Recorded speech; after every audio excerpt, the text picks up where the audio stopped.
Hello guys, now we are going to start with the new section of the fourth unit collision section. And this section is very important और easy भी है थोड़ा understand करना और interesting भी है, आपको अच्छे से clear भी होगा और examination point of view से concept आपके पास important भी है. Clear? तो सबसे पहले हम यहाँ पे स्टडी करते हैं collisions के बारे में. What do you mean by the collision?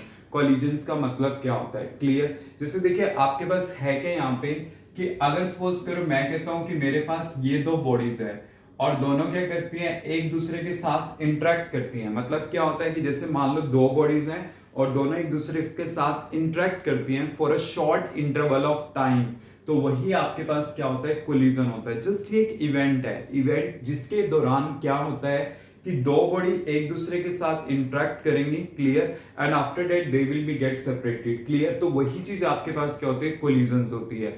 But कई स्टूडेंट ये कह देते हैं कोलिजन्स का मतलब क्या होता है, जब दो बॉडीज आपस में एक दूसरे के साथ क्या करती हैं, कोलाइड करती हैं.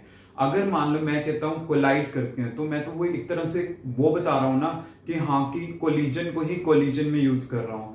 तो जब भी आप किसी की भी डेफिनेशन या स्टेटमेंट लिखते हैं तो वो जो वर्ड होता है जिसकी मैं स्टेटमेंट लिख रहा हूं वो कभी भी उस स्टेटमेंट में यूज नहीं होता.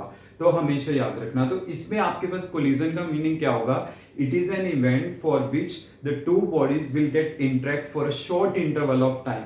मतलब शॉर्ट इंटरवल ऑफ टाइमिंग के लिए दोनों एक दूसरे के कांटेक्ट में आती हैं and then they will be get separated. और कई बार ऐसा भी हो जाता है कि स्ट्राइक करके they will be get stick to each other. तो वही चीज आपके पास क्या होती है, कोलिजन्स होती है. क्लियर? तो कोलिजन्स जो होते हैं आपके पास थ्री टाइप्स के होते हैं जो हमने वन बाय वन डिस्कस करना है. फर्स्ट इसमें आपके पास आता है elastic collision.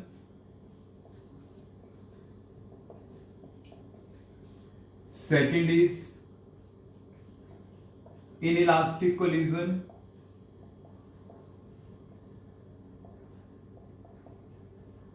Third is perfectly inelastic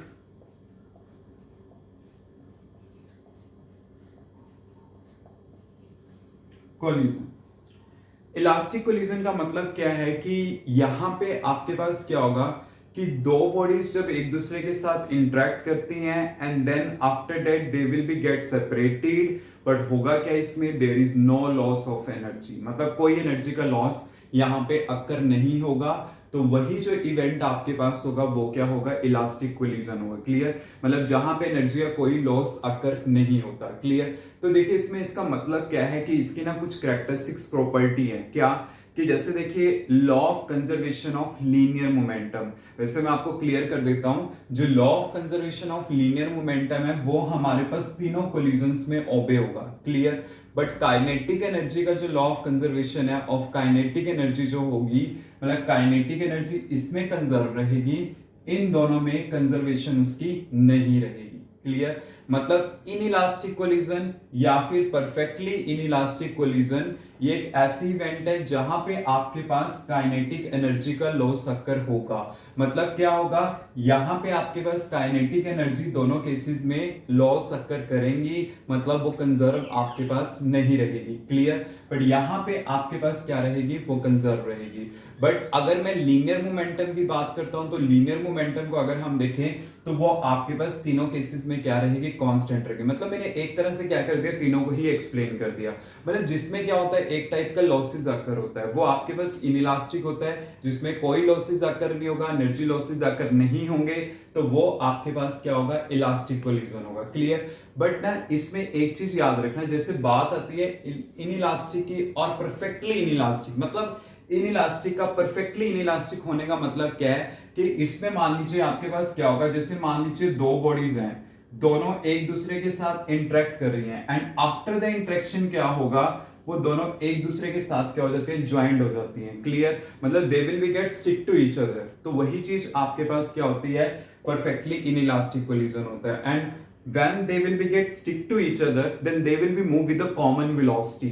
वो एक ही velocity के साथ मूव करते हैं. जैसे आप एक सिंपल सा सिचुएशन मान के चलो कि एक एग्जांपल लाइक जैसे मान लो मैंने मड ली, मड को मैंने एक वॉल पे गिराया, तो मड क्या होती है, उस वॉल पे चिपक जाती है, क्लियर। तो अगर वो उस पे स्टिक हो जाती है, then you know very well कि मड की स्पीड कितनी हो जाएगी, 0, और वॉल की स्पीड भी क्या है, 0। मतलब दोनों की कॉमन स्पीड हो जाना, सेम स्पीड हो जाना, तो वो आपके पास क्या होगा, परफेक्टली इनइलास्टिक। मतलब यू कैन से कि परफेक्टली इनइलास्टिक ना, मेरे पास इसका एक स्पेशल केस है कि जिसमें क्या होंगी, दोनों बॉडीज आपके पास क्या होंगी, एक ही वेलोसिटी के साथ मूव करेंगी, तो वो आपके पास क्या होगा, परफेक्टली इनइलास्टिक कोलिजन, क्लियर।